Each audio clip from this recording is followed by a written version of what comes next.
નમસ્કાર, હું છું વિક્રમ વકીલ અને તમે જોઈ રહ્યા છો હોટલાઇન ન્યૂઝ.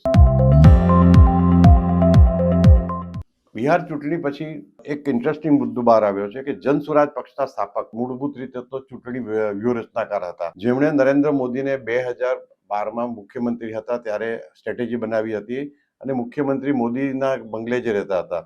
ત્યાર પછી જ્યારે 2014માં નરેન્દ્ર મોદી વડાપ્રધાન તરીકે પ્રોજેક્ટ થયા અને એનડીએ અને ભાજપ તરફથી મોદી સાહેબ ઉભા રહ્યા, ત્યારે પણ પ્રશાંત કિશોરે બધી વ્યૂહરચના બનાવી હતી, કઈ રીતે ઇન્ટરવ્યુ આપવા, કઈ રીતે જાહેર સભામાં સંબોધન કરવું. અને ત્યાર પછી મને લાગે છે કોંગ્રેસ, આમ આદમી પાર્ટી, તૃણમૂલ કોંગ્રેસ દરેકના સલાહકાર તરીકે પ્રશાંત કિશોરે કામ કર્યું છે અને ઘણી સફળતા મળી છે. એટલે કદાચ પ્રશાંત કિશોરને એમ થયું કે ચાલો હું પણ હવે રાજકારણમાં ઝંપલાવું, અને એમણે જન સ્વરાજ પક્ષની સ્થાપના કરી અને બિહારની ચૂંટણી લડ્યા.